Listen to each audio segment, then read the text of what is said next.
अमर रहे सरदार पापन्ना, अमर रहे सरदार पापन्ना, अमर रहे सरदार पापन्ना, अमर रहे सरदार पापन्ना, अमर रहे सरदार पापन्ना, अमर रहे सरदार पापन्ना, अमर रहे सरदार पापन्ना, अमर रहे सरदार पापन्ना, अमर रहे पापन्ना, अमर रहे। ఈరోజు బహుజనుల నాయకుడు సర్దార్ సర్వాయి పాపన్న 367వ జయంతి సందర్భంగా బీజేపీ సెంట్రల్ జిల్లా కార్యాలయంలో జిల్లా అధ్యక్షుడు లంగల దీపక్ రెడ్డి గారి ఆధ్వర్యంలో జరుగుతున్న ఈ జయంతి ఉత్సవాలకు వచ్చిన మిత్రులందరికీ నమస్కారం. ముఖ్యంగా ఈ జయంతి రోజు, పాపన్న జయంతి రోజు మనము ఆయన ఆశయాలను సాధిస్తేందుకు ముఖ్యంగా ఆ రోజే సర్దార్ సర్వాయి పాపన్న అప్పటి అరాచక రాజుల పాలన, జమీందారు పాలన, వ్యవసాయదారులను, కులవృత్తి వాళ్ళను వివిధ పన్నుల రూపంలో వాళ్ళని హింసించుకుంటూ వసూలు చేయడము, వాళ్ళ దౌర్జన్యాలను ఎదుర్కోవడానికి చిన్నతనంలోనే ఈ విధమైన దౌర్జన్యాలను ఎదిరించకపోతే బహుజనులు ఎప్పుడు కూడా బాధపడుతూ ఉండాలనే ఆశయంతో జనగాం జిల్లాలోని కిలాస్పూర్లో అక్కడ ఉన్న కుమ్మరి, కమ్మరి అన్ని కులాలకు సంబంధించిన ఎస్సీ, బీసీలు అందరినీ కలుపుకొని ఇవాళ ప్రభుత్వంలో అధికారంలో ఉన్న కొంతమంది, కొన్ని రాష్ట్రాల్లో ఉన్న ముఖ్యమంత్రులు ఆలోచించాలి. పాపన్న ఆ రోజే తన మంత్రివర్గం అంటే తాను యుద్ధం చేయడానికి పోయినప్పుడు తన సైన్యం, తన ఫోర్స్ ఏదైతే ఉన్నదో అన్ని కులాల నాయకులను అందులో తీసుకొని లాస్ట్కు గోల్కొండ కోటనే జయించిన చరిత్ర సర్వాయి పాపన్నకు వచ్చింది. అంటే కారణం ఏంటంటే మన ఆశయంలో కలిసి వచ్చే వాళ్ళని తీసుకొని ముందుకు పోతే, ఆశయం సాధిస్తేందుకు సహకరించే వాళ్ళని తీసుకొని పోతే ఏ సమస్య అయినా మనం సాధించవచ్చు అనే విషయం ఆ రోజు పాపన్న ఆ రోజుల్లోనే నిరూపించిండు. ఇవాళ చెప్పడానికే ప్రతి ఒక్కరూ మేము బీసీల పక్షపాతిమి, మేము ఈ పక్షపాతిమి, ఎస్టీల పక్షపాతిమి అని చెప్తారు. కానీ ప్రజాస్వామ్యంలో జరుగుతున్న ప్రభుత్వాలలో వాళ్ళ ప్రాముఖ్యత తగ్గుతున్నది.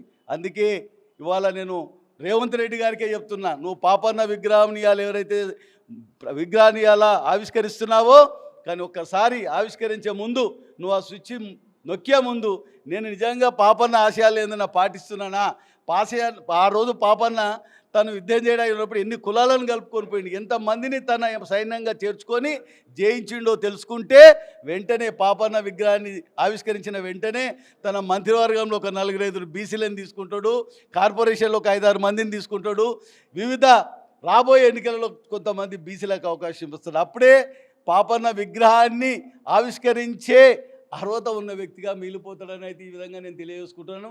ముఖ్యంగా మనం కూడా ఇవాళ బహుజన నాయకుడు పాపన్న ఒక బీసీ, ఒక గౌడ కులంలో పుట్టి అన్ని కులాలని, అన్ని కులవృత్తులను తీసుకొని ముందుకు పోయి అందరికీ బాసడగా నిలిచాడు. అప్పుడు వ్యవసాయదారులకు కూడా పంటలు వండినా పండకున్నా వచ్చి కిస్తు కట్టాలని అప్పుడు వేధిస్తున్న రాజుల పట్ల కఠినంగా అండి వాళ్ళని హతమార్చి లాస్ట్కు భువనగిరి కోట కానీ గోల్కొండను కూడా కొన్ని నెలలు ఏలిన వీరుడు అంటే మనం అర్థం చేసుకోవాలి. పాపన్న ఎంత బలవంతుడు అంటే ఒక విజయం సాధించాలంటే మనం ఏ విధంగా విందో స్ఫూర్తి ఇచ్చిన నాయకుడు. కాబట్టి రాబోయే కాలంలో తెలంగాణ ఉన్న బీసీలందరూ నిజంగా కూడా మన ప్రభుత్వం రావాలంటే ఏకతాటిపైకి వచ్చి ఇవాళ చేస్తున్న పార్టీ అక్రమాలను బయటికి తీసి మన ప్రభుత్వం వస్తే, బీజేపీ ప్రభుత్వం వస్తే బీసీల ప్రభుత్వం లాగానే ఉంటుంది. కాబట్టి ఎందుకు దేశంలో నరేంద్ర మోడీ గారు వచ్చిన తర్వాత, స్వతంత్రం వచ్చిన తర్వాత ఏ ప్రధానమంత్రి కూడా ఇప్పటి వరకు లెక్కలు ఎవరైనా మేధావి తీస్తే లాస్ట్కు గ్రామ సర్పంచ్ కాడికి వెళ్ళి భారత రాష్ట్రపతి దాకా ఇచ్చిన పదవులలో బీసీ, ఎస్సీ, ఎస్టీలకు ఇచ్చినన్ని పదవులు ఈ దేశంలో స్వతంత్రం వచ్చిన తర్వాత ఏ పార్టీ లేదు. అది భారతీయ జనతా పార్టీ నాయకత్వంలో ప్రధానమంత్రి అయిన నరేంద్ర మోడీకే దక్కింది. కాబట్టి మేము బీసీ పక్షపాత పార్టీ కాబట్టి మనమందరం బీసీలను రాబోయే కాలంలో ఈ పార్టీని అధికారం తీసుకోవడానికి పనిచేయాలి. పాపన్నను ఆదర్శంగా తీసుకొని ముందుకు వాళ్ళని తెలియజేసుకు ఈ అవకాశం ఇచ్చినందుకు ధన్యవాదాలు. సర్దార్ పాపన్న గారి జయంతి సందర్భంగా హైదరాబాద్ సెంట్రల్ డిస్ట్రిక్ట్ ఆధ్వర్యంలో ఈరోజు జరుగుతున్నటువంటి ఈ యొక్క ప్రోగ్రాంకి విచ్చేసిన అందరికి కూడా నమస్కారాలు తెలియజేసుకుంటూ, ఈ యొక్క ఏదైతే సర్దార్ పాపన్న గారి ఆశయాలు చెప్పుకుంటూ పోతే, నేను అప్పుడు పాదయాత్ర ప్రోగ్రాం ఉన్నప్పుడు అప్పుడు పోయినప్పుడు ఆ యొక్క కిలాసాపూర్లో వాళ్ళు చెప్తుంటే, ఆ విలేజర్స్ చెప్తుంటే కూడా ఎంతో ఒక డిఫరెంట్ లెవెల్గా అప్పుడే ఏమైనా చేద్దామా అనే ఫీలింగ్ వచ్చేది ఆ విధమైన విషయాలు అక్కడ తెలుసుకుంటుంటే.